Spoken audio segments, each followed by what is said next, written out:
All right, this is my first YouTube live video. I do lots of Facebook live videos, but here we are. Let's try it out. There's some welding going on in the back of the building, but I've got all kinds of cool stuff going on. I've got some ice dyes that the ice is already melted. I'll show you. This would be a terrible time for the camera to fall out of the tripod. Those guys are already melted, and I think they're gonna look really cool, so I'll show you those after they're done. And then these guys need powder and ice, but I went ahead and dyed their outsides, because that's a thing that I've been doing a lot of this year, is dip dye or like bucket dyeing the outside of the shirts and then ice dyeing the crazy stripey things up the middle. By the way, I'm wearing a really old piece that I made so many years ago, like, oh man, I got this from the it was like an oatmeal colored cotton long sleeve J. Crew shirt. It's just like a boat neck shirt, and yeah, I'll show you the pattern. I just came back from the gym. I joined the gym! Goals of 2018. I don't just have a business, I have a body, so I'm gonna use it in 2018, but anyway, this is an old piece that still, like, the color has held up so well. I was trying to figure out when I must have made it. I bought the oatmeal colored shirt from the J. Crew outlet. We have one in Arden, and I wasn't even living in North Carolina. I was just like working summer camp North Carolina in Brevard, and so Arden's right there, and so we would go to the J. Crew outlet, or like it was like the warehouse, super duper sales. And so I must have had it, you know, maybe a year before I dyed it, and that, I feel like that was like 2007 or 2008. So this is a 10-year-old, let's say this is a 10-year-old tie-dye. The colors held up beautifully. I washed this with my normal clothes. Like, once, I use professional dyes. Once these dyes are set, which by the time you buy them, they're set, they're good to go. Like, you can totally put them in the washing machine. Look at these guys. These shirts, I went ahead and dipped, so these are spirals, these three, obviously, and I dipped half of them in the same dye bath that, don't worry about that, that's actually, the carton didn't leak, but the moisture from the ice got sucked up through the fabric and is dripping out of the sleeve. Isn't that fascinating how water moves? So anyway, I'm going to be putting dye powder on these shirts and then ice on top. And the reason I'm doing it that way this time, because you can put ice and then dye powder on top of the ice. You can do ice cubes and then color, ice cubes, then color, or you can do color, then ice cubes. And I'm doing color, then ice cubes because all of these shirts, at least for this one, are oriented in the same way. So like the collar is smushed up and there's the bottom of the shirt. There's three of them. So it's shirt 1, shirt 2, shirt 3.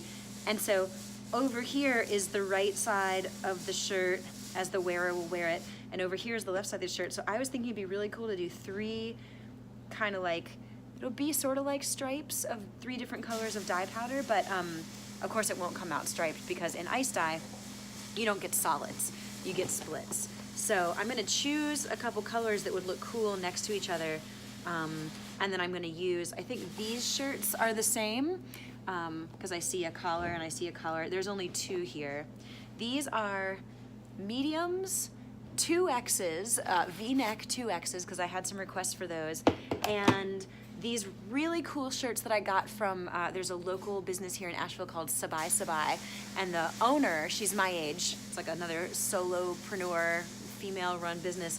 She actually goes to Thailand and to India and a couple other places and works with local artists to, local craftspeople to sew clothing, and then she imports them back here and sells them. So it's not just like a faceless import business. She actually is like working with the families and the makers. So anyway, her white shirts weren't selling, and they're 100% cotton. So I was like, I'll buy them from you. It was great. So that's Sabai, S-A-B-A-I, S-A-B-A-I.com. Totally looking forward to being at some festivals with her this summer. So anyway, it's time to choose the colors. My wall of colors, let's see. You know, I think we can do it this way. I'm gonna turn the camera around. Yeah, let's go for a walk. This is where I keep all my dye powders. And oh my God, don't look at the studio right now because I leave the country in 6 days and everything is gonna get packed up. So I've got 3 giant pounds of powder here. There's my blacks and a brown. And then I've got my 8-ounce jars, which is mostly what I use. So let's see, colors. Well, okay, so here's what I need to think about. Let's go down the retail row. Those collared shirts from Thailand, I've already did a bunch of them. I did 2 in batik because they don't have the collars, and these collars have interfacing, so I didn't want to batik them because I wasn't sure if that interfacing was gonna catch the dye. You know, I think I'm gonna do, I've got 2 in green, I've got 4 in purples and blues. This is greens and blues, purples and blues, and then a light blue, sort of like shibori style. So we're definitely missing the warm side of the palette. Let's do some warms. Okay, so that means we need to walk over here to this side. This is my ironing out table, and look, this is a big batiked rayon tapestry with a little ohm in the middle, and this is a gorgeous, gorgeous piece. Oh my gosh, I just can't even, it feels so good. All right, I haven't played with my maroon yet. I don't know how maroon splits. I haven't done any research. I'm just leaning my mirrors here for right now, so let's see if I can get you out of the way. Okay, here's some warms. I love golden brown. Let's do golden brown, and I don't know how Chinese red splits. So far, we've got these guys, and then let's use some black. That would be awesome. Okay, I'm gonna use, I'll turn it around now. Okay, I'm gonna use Dharma's Raven Black because it's the best, I think it's the best for ice dyeing. So let me set my tripod back up here and turn it around. Okay, we're back at the workstation. So, golden brown, Chinese red. Is that super wonky? Yeah, probably. All right, you don't need to look into the abyss. Hello. Okay, so you'll just watch me work. You don't need to see my face. You can just see the table. Looks like I got a little blue there from picking that up. It doesn't matter. Okay, and Raven. All right, I got what I need. So this is kind of the idea, and I've got 2 bags of ice sitting down here behind me. I just picked up from a big box store. Ooh, and I gotta think about what color I want with these spirals. I think I'm gonna do the red and the black. No, I love brown and blue together. Okay, I'll do all 3. So let's just play.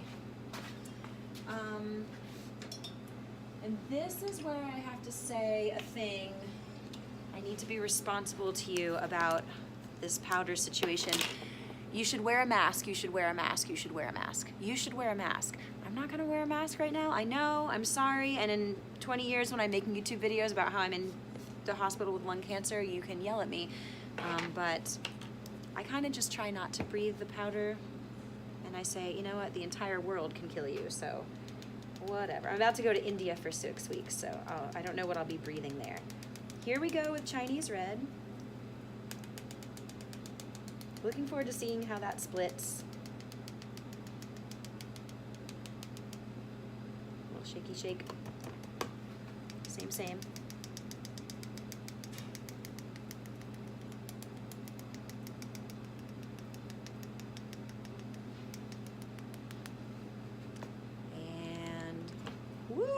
Oh my God.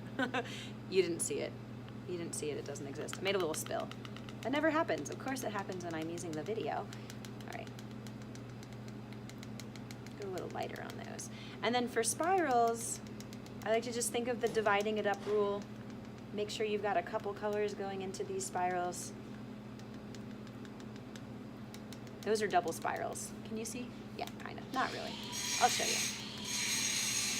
Maybe I'll make another video of opening these up. Okay, and don't forget a little bit over here.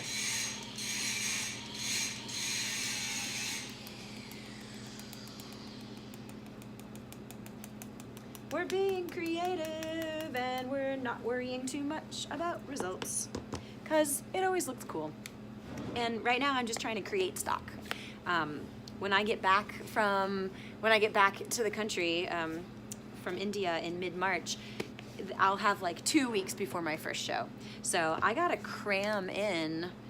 You know, I'm really wishing there was some navy blue in these. Meh, screw it. Let's do golden brown next to red. And yeah, I just dip in. I use the same spoon. I just used the same spoon and I dipped into the next color. I'm a rebel. It's crazy. Don't yell at me. It's so vulnerable to like put my techniques out there on the internet, not because people are gonna like steal them. This is not a new idea. You can't steal this. Every artist does things differently. But because I'm worried about the people who are gonna be like, why are you doing it that way? You shouldn't do it that way. And you are right. You're absolutely right. But you know what? It's working for me for now. YOLO. I'm sorry. I'm not having the most responsible chapter in my life as far as breathing chemicals goes. So what are you gonna do? I promise I'll get a mask one of these days. Okay. Golden brown, texture like sun, lays me down, in my mind she runs throughout the night, without a fight, never a frown, with golden brown. I agree. Never a frown with golden brown. I love this color so much. Gotta save room for black. Okay, oh, you know what? I'm forgetting about those guys over there. Oops. All right, and now we're gonna do our black. I'm excited about these shirts. Excited. Okay. So here we go. I'm gonna try to keep it a little looser. Move a little faster, cover a little more ground, and don't let as much dye come out. Yeah, there we go.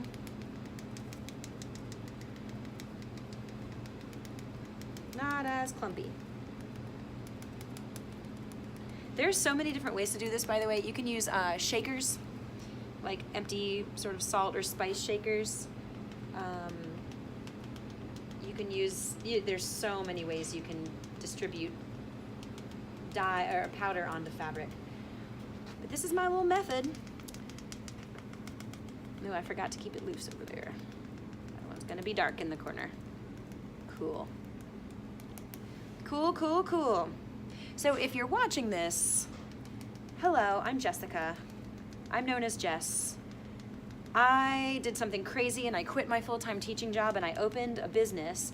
I don't have any business acumens or experience or training, but I am a fabulous teacher and I love teaching and I'm passionate about teaching people how to do cool things with their hands. So here we are. This is gonna be, Wax On is turning 3. I'm entering into my 3rd year of business. So does that mean it's turning 2? It's had 2 full years. Unbelievable. 2 full years of, you know, just keeping on. And I'm so like passionately in love with this project, with trying to be a successful business owner and reach people with what I do and to take ownership of my my expertise and my experience and my joy and my passion and what I have to offer. It's amazing. Like the hardest thing I've ever done. Okay, so these guys are ready. We're gonna put some ice on. Will you be able to see me? Yeah, okay, so ice when it comes from the store is a little bit clumpy, so you just sort of, I hold on to the tail, loosen it up on the concrete floor, and now I'm just gonna pour straight from the bag. It's kind of amazing, you get to see the colors change immediately. So one thing I don't like is having too much water. I'm ice dyeing in the muck. which means, oh, sorry, does that make the camera shake? A little bit. Okay. Ice dyeing in the muck means that none of these have holes in them. None of these containers have holes. It will not be draining out the bottom. Instead, as this ice melts, the water collects in the container, and that does really cool things. It looks a little bit scary and messy until you start rinsing it out, and then you're like, ooh la la. So, but I don't want too much ice. I don't want mountains of ice. Now I have a fish song stuck in my head. Bonus points if you know which one. Leave a comment. Fish fans. So this is a 10-pound bag of ice, and yeah, like a 10-pound bag of ice will usually cover 2 full trays for me, using this size of tray. And this little tray is, it's a Sterilite brand container, and it is, it's their paper size. It's for storing paper, so it perfectly fits like a big stack of construction paper or A4 paper, 8.5 by 11. All right, so my bag went a little further. That's wonderful, and I don't actually need it on that side because that was this side right here. Doesn't need much. Okay, next bag. Let's put some more ice on here. I'm supposed to go blues dancing tonight, but earlier, just like an hour ago, I forgot about that, and I was like, oh, what am I doing tonight? I have no plans. I can just go home and like relax and chill out and watch Netflix or something. And then I was like, oh wait, no, oh, I really wanted to go dancing. So I don't know what I'm gonna do after this. I might go out, I might not. We'll see. I might just continue to pack up the studio because I've got 6 days before I leave the country. 6 days, and I have a crap ton to do. So I put some ice on, I spread it, I push it to the outsides. That doesn't really disturb my dye powders too much. Okay, and here's an important thing. When you cover your tray with ice, or however you're doing it, make sure there's no bald spots. If I look down and I can see the dye powder on the fabric and there's no piece of ice covering it, I don't like that because it leaves these weird speckles where the dye didn't get liquefied from the ice. And I did a whole batch like that once on purpose just to kind of see, and I didn't like the results. So I don't do that anymore. How lovely that this worked out. 2 bags, 5 trays, because these guys don't need any ice on their sides. So wonderful. I've got 2 more bags of ice in the van because I have a whole nother laundry basket of shirts to tie up. Yeah, buddy. So, okay. That's the process of applying dye powder and applying ice. Only one of the many ways. Remember, this is in the muck because it's on the it's in a container that doesn't have any holes in the bottom of it. Excuse me. And I did powder and then ice because I wanted to put colors in specific places. I could do that on top of the ice. It would still look cool. Honestly, there's no way to go wrong. So, thanks for watching. Bye.